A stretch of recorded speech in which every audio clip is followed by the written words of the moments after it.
শুভ সকাল আমার প্রিয় বন্ধুরা, তোমরা সবাই কেমন আছো? আশা করছি সবাই খুব ভালো আছো, আর আমরাও সবাই অনেক অনেক ভালো আছি। আবারও চলে আসলাম নতুন একটা ভিডিও নিয়ে। তো নতুন ভিডিওতে তোমাদের সবাইকে অনেক অনেক ওয়েলকাম আর ভালোবাসা। তো চলো সকাল সকাল তোমাদের আমি দেখিয়ে দিচ্ছি আমাদের এখানকার ওয়েদারটা। রাত্রিবেলা তো বলবো না, ভোরবেলাতে 4টা সাড়ে 4টার দিকে বৃষ্টি হয়েছিল।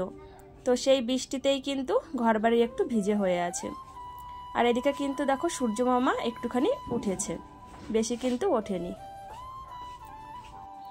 আমি কিন্তু বাসি কাপড়টা একবারে ছেড়েই বেরিয়েছি ঘর থেকে। একটু হাঁটাহাঁটি করলাম প্রথমে, তারপরে হচ্ছে গিয়ে এই তো ফুল তোলাতুলি শুরু করেছি, যেটা আমি প্রতিদিন সকালবেলা উঠে করি। না হলে পরে কি হয় বলো তো, একটু বেলা হয়ে গেলে আর ফুল পাওয়া যায় না। এটাই হচ্ছে আমাদের এখানকার সমস্যা।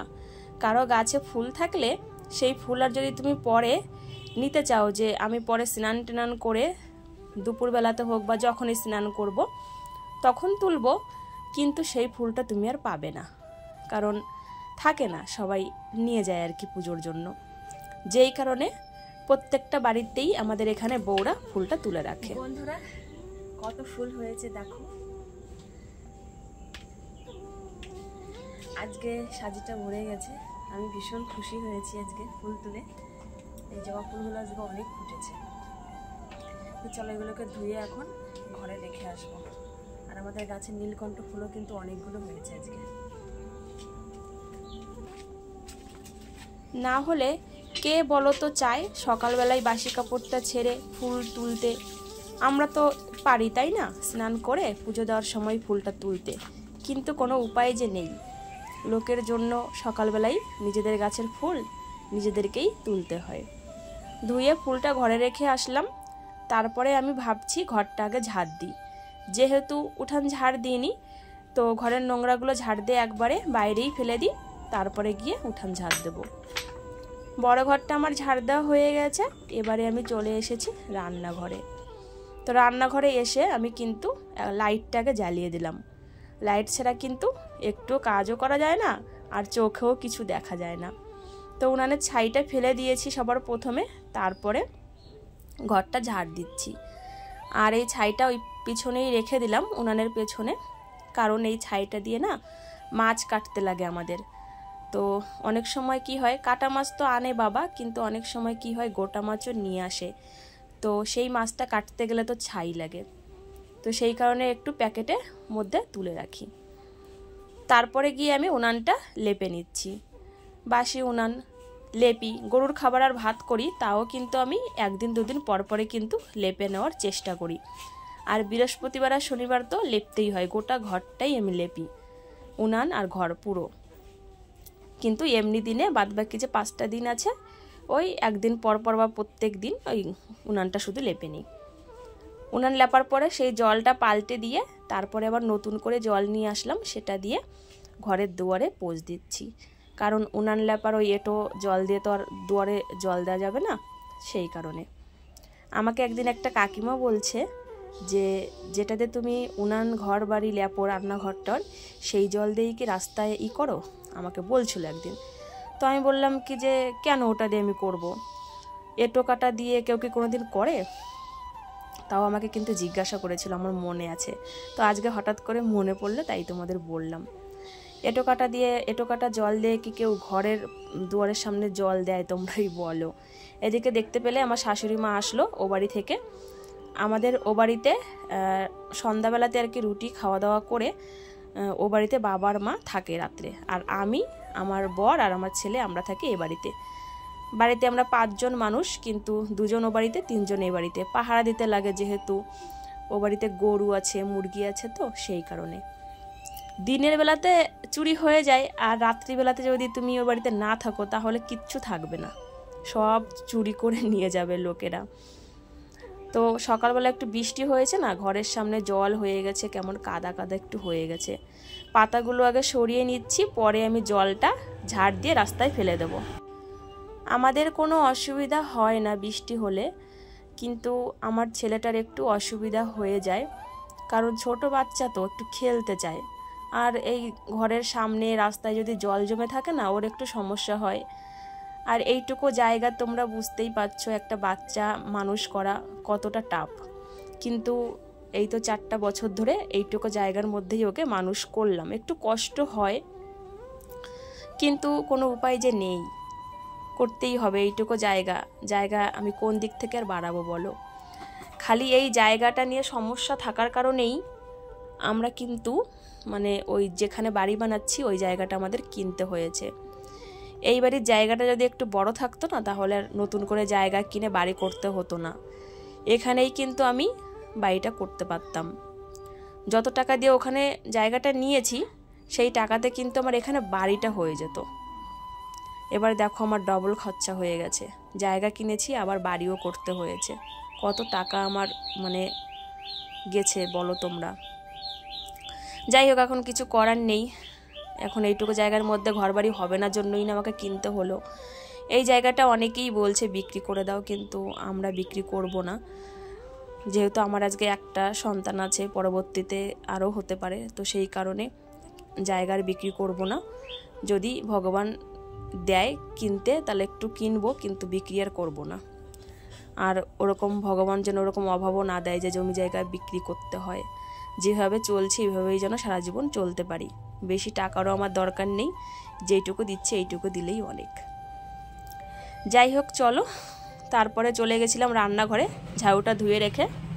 রান্নাঘর থেকে ভাতের হাঁড়ি, থালা বাসন সমস্ত কিছু কলপারে আনলাম। বেশি কিছু আমার রাত্রেবেলা মানে এটোকাটা থাকে না। আমি রাত্রেবেলাতে বাবা আর মা যখন খেয়ে চলে যায় আর রুটি বানানোর পরে আমি সমস্ত কিছু ধুয়ে দিই। শুধু রাত্রেবেলাতে আমি আর তানের পাপা একটু দেরি করে খাই, তো ও একটু দেরি করে আসে, 9টার দিকে আসে দোকান থেকে। তো তখন ওই আমাদের দুজনের থালা দুটো থাকে আর ভাতের হাঁড়িটা। তাছাড়া রুটির তাওয়া বলো, কড়াই টড়াই, মা বাবা যে খায় টায় সব কিছু আমি তখনই ধুয়ে রেখে দিই সন্ধ্যাবেলাতেই। এই কারণেই সকালবেলাটায় আমার বাসন কম মানে বের হয়। আর আমি গ্যাস ওভেন টোভেন সব রুটি বানানোর পরেই মুছে টুছে রেখে দিই সকালবেলা। তাহলে বেশি আমার চাপ হয় না, একটু চাপটা কম থাকে। রাত্রেবেলা কাজগুলো করে রাখি তো সেই কারণেই। থালা বাসনগুলো ঘরে নিয়ে চলে আসলাম। দেখো কটা থালা বাসন হয়েছে। এগুলো এখন একটু গুছিয়ে রাখবো। এই উপরে একটা আমার ছোট্ট তাক আছে, ওখানে আমি বাটি গ্লাস এগুলোই রাখি। আর ঝুড়ি তো আছে নিচে, থালা রাখার ঝুড়িগুলো। রান্নাঘরটাও কত ছোট তাই না বলো। তো রান্নাঘরের জ্বালানাটা খুলে দেবো, কারণ একটু পরে তো উনান টুনান ধরাতে হবে, তো সেই কারণে। রান্নাঘরের কাজ কমপ্লিট করে চলে আসলাম আমি বড় ঘরে। তো এদিকে আমার ছেলে, তানের পাপা সবাই কিন্তু উঠে গেছে। তানের পাপা বলতে কি, আমার ছেলের নাম কিন্তু তান, ওর পাপা বলতে আমার কিন্তু বর। তো সেটাই তোমাদের বলছিলাম, একদম বরের নাম ধরে তো আর বলা যায় না, তাই তানের পাপা পাপা বলি আমি। যাই হোক চলো, গায়ে দেওয়ার কাঁথাটা ভাঁজ করে আমি রেখে দেবো, বালিশগুলো গুছিয়ে রাখবো। আর চাদরটা ভাঁজ করে রাখলাম, চাদরটা কালকেরই ধোয়া পেতেছি। শুধু এই যে দুটো কাঁথা দেখতে পাচ্ছ, এই কাঁথা দুটোকে না আজকে একটু ধোয়ার ইচ্ছা আছে, সেই জন্যই বের করে রাখলাম বাইরে। তারপরে চলে আসলাম এদিকে জ্বালানাটা খুলতে, আর জামা কাপড় দুই একটা এলোমেলো হয়ে গেছে, তো সেটাই ভাঁজভুজ করে রাখার জন্য। আমার ছেলে কি করে, এই খাটের পায়ের উপর একটা পা দেয়, আলনার পায়ের উপর একটা পা দেয়, এই করে করেই জামা কাপড় সব করে এলোমেলো করে। তারপর ছেলেকে বিরাস করিয়ে মুখটুক ধুয়ে নিয়ে আসলাম। এখন ওকে জামা কাপড় পরাবো, চেঞ্জ করব। তো চেঞ্জ করে দিলাম জামা কাপড়। এখন একটু ক্রিম ট্রিম এগুলো দিয়ে দিই। ওকে আবার পড়াতে আসবে মিস, এখন না, দেরি আছে, 9:30টার দিকে আসবে। তাও সকালবেলাটা বাচ্চাদের চেষ্টা করি একটু পরিষ্কার পরিচ্ছন্ন করে, মানে রাত্রে জামা কাপড় পরে থাকে ওটা চেঞ্জ করে দিই, সকালবেলা নতুন একটা জামা কাপড় হাত মুখ ধোয়ার পরে পরিয়ে দিই। তাহলে বাচ্চাটাও ফ্রেশ ফ্রেশ থাকবে, আর নিজেও কিন্তু মনটা ভালো লাগে যে আমার বাচ্চাটা ভালো আছে আর কি, পরিষ্কার পরিচ্ছন্ন। তারপর ওকে একটা কলা দিয়ে দিলাম, বললাম তুমি নিজেই এটা খেতে থাকো, আমি আমার কাজ করি। কত কাজই তো আছে তাই না। কলাটা দিলাম, আর বিছানার উপরে বই সিলেট এগুলো দিলাম, যে বাবু একটু লেখালেখি করো, পড়াশোনা করো, হোমওয়ার্ক দেয় তো ম্যামে, সেটা করো। দেখো দিয়ে আর কি হবে, দিয়ে বাইরে আমি বেরিয়ে এসেছি। আর ও আমার পেছন পেছন দেখো ঘুরছে। তো একটা বিছানার চাদর ছিল ভিজে, সেটাই রোদরে মেলে দিলাম। এখন আমি বলছে যাও ঘরে গিয়ে একটু পড়াশোনা করো, কিন্তু পড়াশোনা করতে চাইছে না। এখন কি আর করব, পেছন পেছন ঘুরবে। তারপরে আমি চলে আসলাম বাথরুমের সামনেটাতে। এখানে দেখো একটা গাছে চাল কুমড়ো হয়েছে, তো সেটাকে তুলে নিলাম। ওটা ঘরে রেখে এসে ভাবলাম কি বিরাজটা করে ফেলি। তো বিরাজটা করার জন্যই কলপারের সামনে এসেছি। আর আমার ছেলে এরকমই করে, আমি মানে যে কাজটাই করব না কেন পেছনে পেছনে এরকম করে ঘুরবে। বিরাজ করা হয়ে গেল, এখন মুখটা ধুয়ে নিচ্ছি। আর আমাদের কলপারের মানে এটা ভালোই লাগে, দেখো কি সুন্দর গাছ, সবুজ সবুজ পাতা। তারপরে আমি চলে এসেছি ঘরে, এসে ফ্রিজটা খুললাম। তো ফ্রিজ থেকে একটা মৌসুমি লেবু আর একটা আপেল বের করলাম, আর আছে আনারস। তো ওগুলো এখন রান্নাঘরে নিয়ে গিয়ে কাটবো। রান্নাঘরে ফল নিয়ে এসেছি, আর দেখছি তানার পাপা উনানটা ধরিয়ে দিয়েছে। আর আমি তো বাসন মাজার সময়ই ভাতের হাঁড়িতে চড়া দিয়ে রেখেছিলাম, তো উনানটা ধরিয়ে দেখো ভাতের হাঁড়িটা বসিয়ে দিয়েছে। আর এখানে আমাকে এক বালতি জল এনে দিয়েছে। এই এক বালতি জলেই মানে ভাতের দেবো, আর তরকারি টরকারিও আমার রান্না আর কি হয়ে যাবে। আর সবজিগুলো তো আমি কল থেকেই ধুয়ে আনবো। তো এক বালতিতে আমার রান্না হবে। আগে ভাতটা করব, তারপরে করব গরুর খাবারটা। গরুর খাবারের হাঁড়িটা মাজতে হবে। আজকে খাবারটা করি, কালকে মেজে ফেলবো।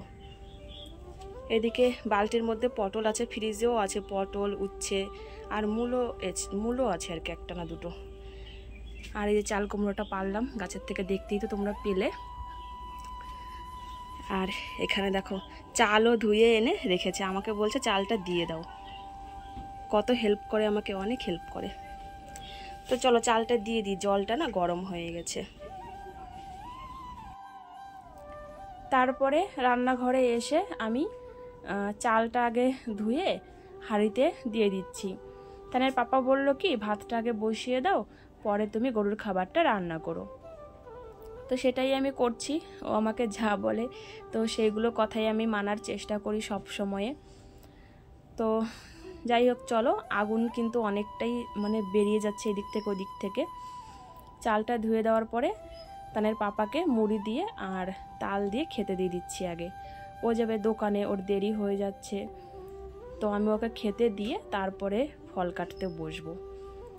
ও কিন্তু তাল দিয়ে মুড়ি দিয়ে খেতে কিন্তু ভীষণই ভালোবাসে। তো আমাকে বললো কি আমি খেতে খেতে জালটা একটু দেখি, তুমি ওইদিকে ফলগুলো কেটে ফেলো। তো সেটাই আমি করছি। আর এদিকে তানসোনা দেখো লিখছে, লিখে লিখে রান্নাঘরে এসে এসে আমাকে দেখাচ্ছে। বলছে মাম্মাম তুমি দেখবা, আমি লিখবো তুমি দেখবা। আমি বললাম ঠিক আছে। তো ও লিখে লিখে এনে কিন্তু আমাকে দেখাচ্ছে লেখাগুলো ঠিক আছে না ভুল আছে। প্রথমে আনারসটা কেটে নিচ্ছি, তারপরে হলো আপেল আর মৌসুমি লেবুটা কেটে নেব। তানসোনা খাবে, আমি খাবো, ও ঠাম্মি খাবে, দাদু খাবে। তানের পাপা আবার এইসব আবার একটু কম খায়, অত ভালোবাসে না। তো চলো, আনারসটা কাটতে না অনেক ঝামেলা। দেখো তো কত সুন্দর লাগছে কাটার পরে। আনারস কেটেছি, আপেল কেটেছি আর মৌসুমি লেবু। তো এগুলোতে এখন লবণ মেখে সবাইকে দিয়ে দেব। লবণ মাখানো হয়ে গেছে, প্রথমে শাশুড়ি মাকে দিয়ে দিচ্ছি, তারপরে তান যা খাবে দেবো। আমার শ্বশুরমশাইয়ের জন্য তুলে রেখে দেবো, আর আমি ওই গামলার মধ্যেই যা থাকবে ওটা খেয়ে নেব। সব বাড়ির বউরাই কিন্তু এটাই করে, সব মানে সবাইকে দেওয়ার পরে যেটা থাকে লাস্টে সেটাই আমরা খাই। ঠিক বললাম তো? কমেন্ট করে জানিও। এদিকে তানসোনা খাচ্ছে দেখো বাটিতে মৌসুমি লেবু, আর ওর ঠাম্মি ওই দেখো বারান্দায় বসে খাচ্ছে। হাতটা এখনও পুরোপুরি ঠিক হয়নি, এখনও হাতটা মানে ব্যথা করে তাই বলে। বেশ খানিকক্ষণ পরে আসলাম, ভাতটা দেখো আমার হয়ে গেছে। ভাতের মাঠটা বের করে নিচ্ছি। তো আমি কি করছি বলো তো, ওই গরুর খাবারের হাঁড়ির উপরেই ভাতের হাঁড়িটা ধরে আছি।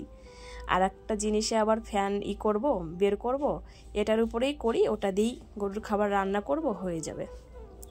কত ইংলিশ বুদ্ধি চিন্তা করো। আমাকে একদিন তানাই পাপা বলছে কি এইভাবে যে মাঠটা বের করছো, হাতে যদি লাগে বুঝবে কেমন লাগে। আর এদিকে দেখো তানসোনার খাওয়া হয়ে গেছে, পড়াও হয়ে গেছে। এখন গাড়ি দিয়ে এই যে কাদার মধ্যে খেলছে। কি আর করব বলো, রান্না বান্না করছি তো ওকে মানে খেলতে না যদি দিই তাহলে কিন্তু ওই রান্নাঘরে গিয়েই দুষ্টুমি করবে। তার থেকে খেলুক, স্নান করলে তো মাটি চলেই যাবে। ঘরে এসে এই তো কড়াই বসালাম, কড়াইয়ের মধ্যে দিলাম একটু তেল, আর ওর মধ্যে একটা ডিমের অমলেট এখন ভেজে নেব। শুধু পেঁয়াজ কুচি দিয়েছি, লঙ্কা কুচি দিইনি, তানসোনা আবার ঝাল খেতে পারে না, তানের জন্যই করছি এটা। ভাত হয়ে গেছে ওইদিকে, ভাত দিয়ে ডিমের অমলেট দিয়ে ওকে দিয়ে দেব। ও ডিমের অমলেট দিয়ে কিন্তু ভাত খেতে ভীষণ ভালোবাসে, তো সেই কারণেই অমলেটটা করে নিচ্ছি, কারণ আমাদের তরকারি মাছ বানাবো অনেকটা দেরি হবে সেই কারণে। এদিকে বাবা কিন্তু বাজার নিয়েও চলে এসেছে, তো চলো তোমাদের একটু দেখিয়ে দিই। এটা হলো ভোলা মাছ। ভোলা মাছ এনেছে 2 পিস, ধনেপাতা, পটল, একটা উচ্ছে, আর এদিকে আটা। তো ভাবলাম কি আটাটা আবার একটা ডিব্বার মধ্যে ধরে রেখে দেবো, ওর থেকে চলো একবারে চালনি দিয়ে চেলেই সুন্দর করে রেখে দিই, তাহলে এই কাজটা আমাকে আবার করতে হবে না। একবারই যে কাজটা আমাকে বিকালে করতে হবে সেটা আমি এখনই করে রেখে দিই। তো সেই কারণে আটাটা একবারে চেলে ডিব্বার মধ্যেই রেখে দিচ্ছি। তারপরে গিয়ে তানসোনার জন্য ভাত বেড়ে অমলেট দিয়ে নিয়ে আসলাম টিভির ঘরে। ওকে টিভিটা চালিয়ে দিয়েছি, এখনও নিজে নিজে দেখি যদি খায় তো ভালো, খেলো আর না, ওই ভাতটা ঘরে রেখে বাইরে এসে আবার খেলা শুরু করেছে। তো আমি এখন ওকে খাইয়ে দেব, আর হচ্ছে একদিকে রান্না করব। ওদিকে আমি কিন্তু মানে একটু কাজের ফাঁকে চাল কুমড়োটা কেটে ফেলেছিলাম, যেহেতু মাছটা আমি কাটতে পারবো না তানসোনাকে না খাওয়ানো পর্যন্ত। ওকে টিউশন পড়াতে আসবে মিস, তখনই আমি মাছটা কাটতে বসবো, তাহলে ভালো হবে। মিস ওকে পড়াবে আর দেখবে ও, আর আমি এদিকে মাছটা কিন্তু কাটতে পারবো। তো সেই চিন্তা ভাবনা করে কাজের ফাঁকে কিন্তু আমি চাল কুমড়োটাও কেটে নিয়েছিলাম ঝিরিঝিরি করে, সেটাই এখন লঙ্কা ফাটিয়ে দিয়ে আর সর্ষে ফোড়ন দিয়ে ভাজা করে নিচ্ছি। আর একটু চাল কুমড়ো একটু গোটা গোটা বড় বড় করে রেখেছি, ওটা হলো তানসোনাকে 1 পিস মাছ দিয়ে আমি রান্না করে দেব। এদিকে বাবা নিয়ে এসেছে অনেকগুলো লঙ্কা কাঁচা, তো সেই লঙ্কাগুলো না এই বারান্দাতেই রেখে দিয়েছে, আর হচ্ছে পেঁয়াজ। তো এগুলো আমি পরে সুন্দর করে গুছিয়ে রাখবো। ওদিকে মিস এসেছে পড়াতে তানসোনাকে, ঘরে বসে পড়ছিল, সেই ফাঁকে কিন্তু আমি মাছগুলো কেটে কুটে ধুয়ে ঘরে নিয়ে চলে এসেছি। এখন লবণ হলুদ মাখিয়ে তারপরে মাছগুলো ভাজবো, ভেজে আলু দিয়ে সুন্দর করে মশলা দিয়ে তরকারিটা বানাবো। পেঁয়াজ রসুন আদা জিরে বাটা লঙ্কা বাটা একটু গরম মশলা সমস্ত কিছুই দিয়ে এই মাছের তরকারিটা আজকে করব। তো যেরকম বলা সেরকম কাজ। কড়াইটা গরম হয়ে গেছে, কড়াইয়ের মধ্যে দিয়ে দিলাম হচ্ছে তেল। তো এবারে মাছ দিয়ে দেবো। মাছগুলো না আমি 2 বারে ভাজবো। এখানে 10 পিস মাছ আছে, তো প্রথমে 5টা দেবো, তারপরে 5টা দিয়ে আমি সুন্দর করে ভেজে নেব। অনেকগুলো একবারে দিলে যদি ভেঙে যায় সেই ভয়ে না মানে সবগুলো কিন্তু আমি দিলাম না। মাছটা ভাজা হতে হতে আমি মশলাগুলো বানাবো। তো মশলাগুলো বানাতে বসে গেছি। প্রথমে রসুন পেঁয়াজ এগুলো ছুলে নিচ্ছি, আলুটাও কিন্তু আমি কেটে নিয়েছি। এদিকে এসছে পাশের বাড়ি থেকে একটা যা, তো তার সাথে একটু কথা বলছিলাম আর এই কাজগুলো আমি করছিলাম।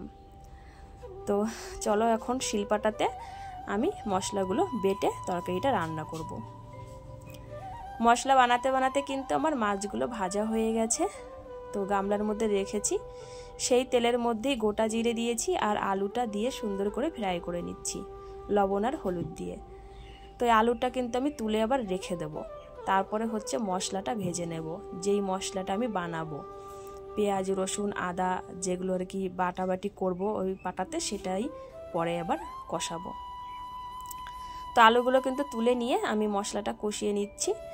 তো এই মশলা কষানো হয়ে গেলে তারপরে ভাজা আলুগুলো দিয়ে দেবো আর লঙ্কা গুঁড়ো জিরে বাটা এগুলো দিয়ে তারপর ঝোলটা বানিয়ে ফেলবো। তোমরাও কি এইভাবে মাছের ঝোল করো? কমেন্ট করে জানিও, নাকি আমার রান্নার সাথে তোমাদের রান্নার মিল নেই। ওইদিকে তরকারিটা একদম কষিয়ে টষিয়ে জল দিয়ে দিয়েছি, ঢাকা দিয়ে দিয়েছি। আর এদিকে আর একটা কড়াই বসিয়েছি, এই কড়াইতে আমার তানসোনার তরকারিটা বসিয়ে দিলাম। গোটা জিরে দিলাম একটু তেলের উপরে, আর চাল কুমড়োটা দিয়ে একটু নাড়াচাড়া করে একটু লবণ আর হলুদ দিয়ে জল ঢেলে দিলাম, আর মাছটাও দিয়ে দিচ্ছি। এদিকে আবার 5-6 মিনিট জাল হওয়ার পরে দেখছি ঝোলটা ফুটে গেছে, তারপরে মাছগুলোকে ছেড়ে দিলাম। এখন মাছটা একটু ফুটুক, আলুটাও কিন্তু গলে গেছে। নামানোর আগে ধনেপাতা আর একটু গরম মশলা দিয়ে দেবো। মাছের ঝোলটা কিন্তু দারুণ হয়েছিল খেতে। একসাথে কিন্তু আমার দুটো তরকারি হয়ে যাচ্ছে। একটু বুদ্ধি করে কাজ করলে না এরকমই হয়। এই তরকারিটার জন্য যদি বসে থাকতাম না, তারপরে আবার ওই তরকারিটা যদি রান্না করতাম, অনেক দেরি হয়ে যেত। তো দেখো, একসাথে আমার দুটো তরকারি আমি বানিয়ে ফেললাম। যেহেতু উপায় আছে, দুটো চুলা আছে, দুটো কড়াইও আমার আছে, তাহলে আমি বসে থাকবো কেন, তোমরাই বলো। তানসোনার তরকারিটা দেখতে পাচ্ছ কত সুন্দর হয়েছে কালারটা, একদম পাতলা ঝোল, লঙ্কা টঙ্কা দিইনি, লঙ্কা খেতে পারে না তো। তা এদিকে আমাদের তরকারিটাও দেখো, কালারটা মনে হচ্ছে না মাংস। কে কে খাবে বন্ধুরা, চলে আসো। দারুণ হয়েছে, যেরম দেখতে সেরম কিন্তু খেতেও হয়েছিল। রান্না বান্না কমপ্লিট করে তারপরে একটু খেতে বসেছি। তানের পাপা সকালবেলা তাল রেখে গেছিলো গামলাতে, সেটার মধ্যেই একটু মুড়ি নিয়ে নিলাম, ওটাই আমি খেতে বসলাম। এই খাওয়ার পরে কিন্তু অনেক কাজ আছে আমার, তারপরে তো স্নান টান করবো, পুজো দেব। তো ভিডিওটা যেহেতু অনেকটাই বড় হয়ে গেছে, এই ভিডিওতে দেখালাম না, নেক্সট ভিডিওতে তোমরা দেখতে পারবা।